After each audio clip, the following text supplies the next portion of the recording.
அனைவருக்கும் வணக்கம். இந்த வீடியோல நம்ம எத பத்தி பார்க்க போறோம்னா, செவுத்துல பழைய பெயிண்ட் உறிஞ்சு வந்திருக்கும். அந்த உறிஞ்சு வந்த பெயிண்ட்ட நம்ம எப்படி ப்ராப்பரா சரி பண்ணணுன்றத பத்தி தான் இந்த வீடியோல தெளிவா பார்க்க போறோம். வீடியோவ ஸ்கிப் பண்ணாம கடைசி வரைக்கும் பாருங்க. அப்பதான் நம்ம என்ன பண்றோம்னு சொல்லிட்டு ஒன் பை ஒன்னா தெளிவா புரியும்.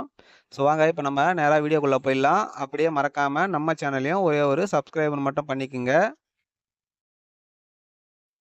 ஓகே. இப்ப நம்ம வொர்க் ஸ்டார்ட் பண்ணிடலாம். ஃபர்ஸ்ட் நம்ம என்ன பண்ணணும்னா, உறிஞ்சு வந்த அந்த பெயிண்ட்ட பட்டி தகட வச்சு ஃபர்ஸ்ட்டு சொரண்டிக்கணும்.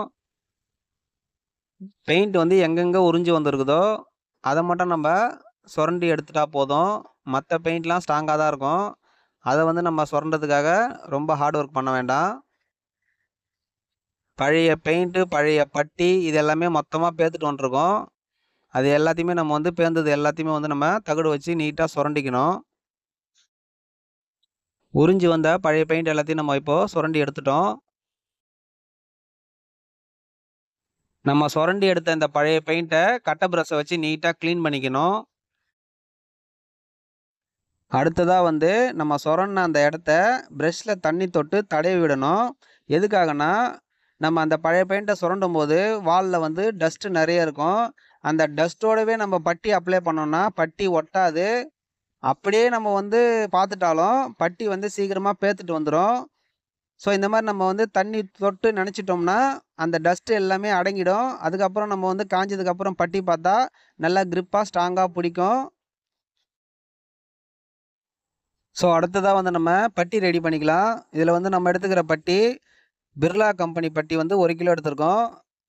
பட்டிய ஓப்பன் பண்ணிட்டு, ஒரு 4 லிட்டர் காலி டப்பால தண்ணி 370 ml தண்ணி வைக்கணும்.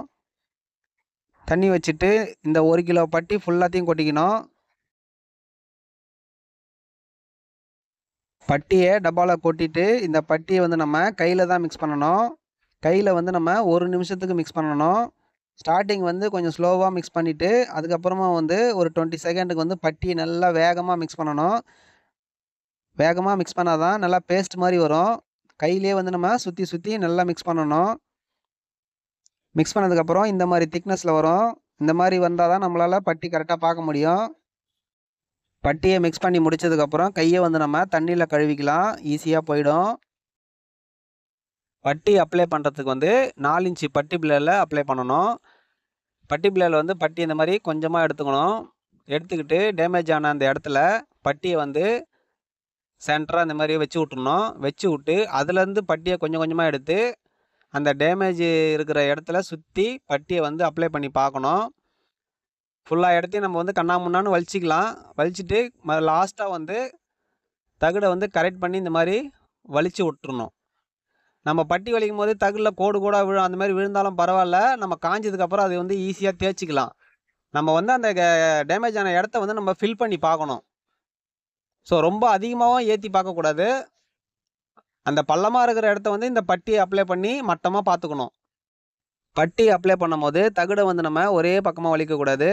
லெஃப்ட், ரைட்டுன்னு இந்த மாரி மாத்தி மாத்தி வலிக்கணும். அதே மாரி அப்பு, டவுனு அந்த மாரி தகுட திருப்பி திருப்பி வலிக்கணும். அந்த மாரி வலிச்சுக்கிட்டு கடைசியா கரெக்ட் பண்ணி ஒரு வாட்டி இந்த மாரி வலிச்சு விட்டுக்கணும். தேய்க்கிறதுக்கு நம்மளுக்கு கொஞ்சம் ஈஸியா இருக்கும். பட்டி வலிக்கும்போது கோடு விழுந்தா பரவால்ல. அது நம்ம காஞ்சதுக்கப்புறம் தேய்ச்சு கரெக்ட் பண்ணிக்கலாம்.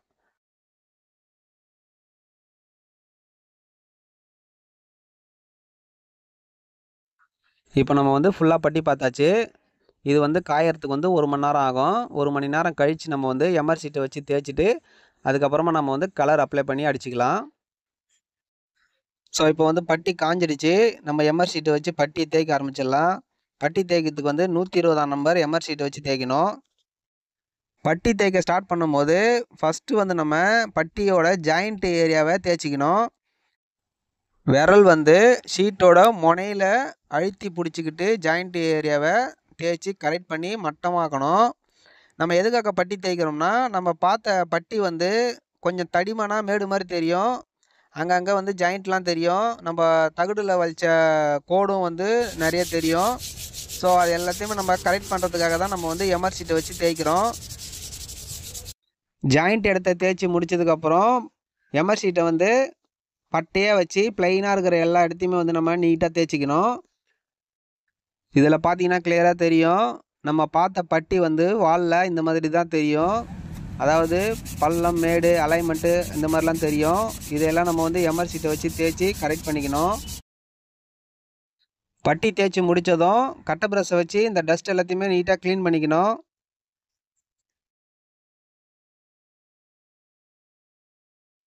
ஸோ அடுத்ததாக வந்து நம்ம பெயிண்ட் ரெடி பண்ணிக்கலாம். இதில் வந்து நம்ம எடுத்துக்கிற பெயிண்ட் பார்த்திங்கன்னா ஏஷியன் கம்பெனியில் வர ராயல் கிளிட்ஸ் பெயிண்ட் வந்து 1 லிட்டர் எடுத்திருக்கோம். மூடியை வந்து ஓப்பன் பண்ணுறதுக்கு முன்னாடி கையிலேயே வந்து ஒரு 30 செகண்ட் வந்து நல்லா குலுக்கிட்டு தான் ஓப்பன் பண்ணணும். ஓப்பன் பண்ணிவிட்டு ஒரு 4 லிட்டர் காலி டப்பாவில் இந்த 1 லிட்டர் பெயிண்ட் ஃபுல்லாத்தையும் ஊற்றிக்கணும். இது வந்து வாஷபிள் பெயிண்ட்டு. 1 லிட்டர் பார்த்தீங்கன்னா ₹650 வரும் விலை. தண்ணி 250 ml சேர்க்கணும். ஏன்னா இது வந்து வாஷபிள் பெயிண்ட்டுன்றதுனால இது வரும்போதே நம்மளுக்கு தின்னாக தான் வரும் பேஸு. அதனால் தண்ணி வந்து 250 mlக்கு மேலே வச்சோம்னா நம்மளால் பெயிண்ட் அடிக்க முடியாது. எல்லா பெயிண்ட்டும் ஒழுகிட்டு தான் வரும். தண்ணி ஊற்றி கலக்கிட்டு மறுபடியும் அந்த கலக்கின தண்ணியை 4 லிட்டர் டப்பாலே ஊற்றிக்கணும். ஊற்றிக்கிட்டு பெயிண்ட் அடிக்கிறது வந்து 4 இன்ச் ப்ரெஷ்ஷை வச்சு ஒரு 20 செகண்ட் நல்லா கலக்கிக்கணும். கலக்கினதுக்கப்புறம் இந்த மாதிரி திக்னஸில் வரும். நம்ம வந்து கலர் அடிக்க ஸ்டார்ட் பண்ணுறதுக்கு முன்னாடி நம்ம பார்த்த இந்த டச்சப் பட்டிக்கு மேலே இந்த கலரை ஒரு வாட்டி வந்து டச்சப் பண்ணிக்கணும். ப்ரெஷ்ஷில் வந்து பெயிண்ட்டை தொட்டு டப்பாவோட சைடில் 2 பக்கமும் வந்து வழிச்சிக்கிட்டு கொஞ்சமாக தொட்டு எடுத்து டச்சப் பண்ணணும். ஏன்னா இது வந்து வாஷபிள் பெயிண்ட்டு. ரொம்ப அதிகமாக எடுத்து டச்சப் பண்ணக்கூடாது. ஃபஸ்ட்டு கோடு ஓரளவு முன்ன பின்ன நம்ம அதை கொஞ்சம் அதிகமாக எடுத்து அடிச்சிட்டா ஒன்றும் தெரியாது. செகண்ட் கோடுக்கெலாம் நம்ம சுத்தமாக அதிகமாக எடுக்கக்கூடாது. ஏன்னா அது வந்து ஒழுகிட்டு வந்துடும்.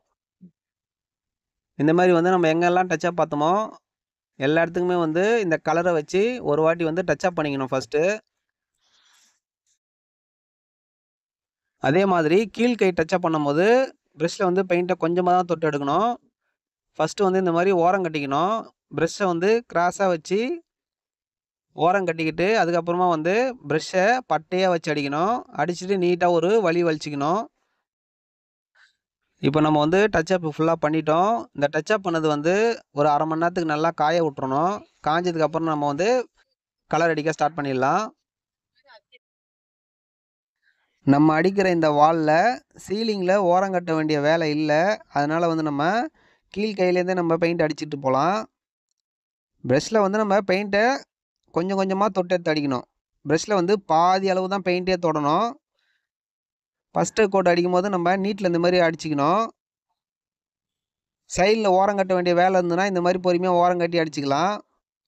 ஓரம் கட்டும் போதெல்லாம் ப்ரெஷ்ஷில் வந்து பாதி அளவுக்கு தான் பெயிண்ட்டை தொடணும். ஃபுல்லாக தொட்டு எடுத்து ஓரம் கட்டக்கூடாது. இந்த மாதிரி நீட்டில் அடிச்சுக்கணும் ஃபஸ்ட்டு கோடு. அடிச்சுக்கிட்டு எப்படி வேணாலும் கண்ணாமண்ணான்னு அடிச்சுக்கலாம். அடிச்சுக்கிட்டு ப்ரெஷ்ஷை வந்து நீட்டாக வச்சு ஒரு வழி வலிச்சு விட்ருங்க. செகண்ட் கோட்டிங் அடிக்கும்போது நம்ம குறுக்கில் அடிக்கணும். எதுக்காகனா அப்போ தான் வந்து கவரேஜ் வந்து நம்மளுக்கு நல்லா கிளியராக கிடைக்கும்.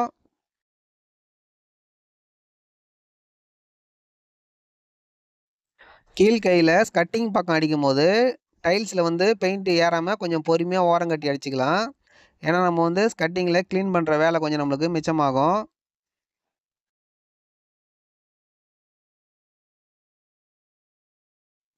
நம்ம ப்ரெஷ்ஷில் பெயிண்ட் அடிக்கும்போது டைல்ஸில் வந்து பெயிண்ட்டு புள்ளி புள்ளியாக படும். அந்த மாதிரி பட்டால் பரவாயில்ல. நம்ம கடைசியாக வந்து பட்டி தகடு வச்சு அந்த பெயிண்ட்டை வந்து சுரண்டி ஈஸியாக க்ளீன் பண்ணிக்கலாம். நம்ம ப்ரெஷ்ஷில் வந்து பெயிண்ட் அப்ளை பண்ணும்போது எப்படி வேணாலும் அடிச்சுக்கலாம். லெஃப்ட்டு, ரைட்டு, அப்பு, டவுன் எப்படி வேணாலும் அடிச்சுக்கலாம். அடிச்சுட்டு உடனே வந்து நீட்டில் வலிக்கு தந்தா ஒரு வழி, அப்படி இல்லைனா குறுக்கில் நம்ம அடிக்க தந்தா குறுக்கில் ஒரு வழி. இந்த மாதிரி வந்து வலிச்சு விட்றணும் லாஸ்ட்டாக. ஒரு கோடு ஃபுல்லாக நம்ம அடித்து முடிச்சிட்டோம். செகண்ட் கோட்டிங் அடிக்க ஆரம்பிக்கலாம். செகண்ட் கோட்டிங் நம்ம பெயிண்ட் அடிக்கும்போது ப்ரெஷ்ஷை வந்து நம்ம குறுக்காக வச்சு அடிக்கணும். இதில் நம்ம எப்படி அடிக்கிறோமோ இதே மாதிரி தான் நம்ம அடிக்கணும் செகண்ட் கோட்டிங்கு. ப்ரெஷ்ஷில் வந்து பெயிண்ட்டை அப்ளை பண்ணிவிட்டு குறுக்காக வச்சு கடைசியாக ஒரு வழி வலிச்சு விட்றணும். நம்ம ப்ரெஷ்ஷில் பெயிண்ட் அடிக்கிறதுனால நம்ம பெயிண்ட் அடிக்கும்போது ப்ரெஷ்ஷோட லைன் வந்து தெரியும். அது வந்து பெயிண்ட் ஈரமாக இருக்கும்போது மட்டும்தான் ப்ரெஷ் லைன் கொஞ்சம் நம்மளுக்கு கிளியராக தெரியும். காஞ்சதுக்கப்புறம் நம்மளுக்கு வந்து ப்ரெஷ் லைன் வந்து அந்தளவுக்கு தெரியாது. எல்லாம் ஈவனாக மட்டமாகிடும். செகண்ட் கோட்டிங் ஃபுல்லாக அடித்து முடிச்சிட்டோம். பெயிண்ட் வந்து இன்னும் சரியாக காயலை. காஞ்சதுக்கப்புறம் நம்மளுக்கு வந்து எல்லா பெயிண்ட்டும் வந்து ஈவனாக தெரியும். ஓகே ஃப்ரெண்ட்ஸ், இந்த வீடியோவில் உறிஞ்சி வந்த பெயிண்ட்டை வந்து நம்ம எப்படி சரி பண்ணி அடிக்கலான்றதை பற்றி இந்த வீடியோவில் தெளிவாக பார்த்து நம்ம தெரிஞ்சுக்கிட்டோம். இந்த வீடியோவில் ஏதாச்சும் டவுட் இருந்ததுன்னா கமெண்ட் பாக்ஸில் கேளுங்க, நான் அதில் உங்களுக்கு ரிப்ளை பண்ணுறேன். ஸோ அதே மாதிரி இந்த வீடியோவை நீங்கள் கடைசி வரைக்கும் பார்த்ததுக்கு ரொம்ப ரொம்ப நன்றி. இதே மாதிரி நம்ம வேறு ஒரு வீடியோவில் பார்க்கலாம். ஸோ அது வரைக்கும் தேங்க்யூ, டாட்டா, பாய் பாய்.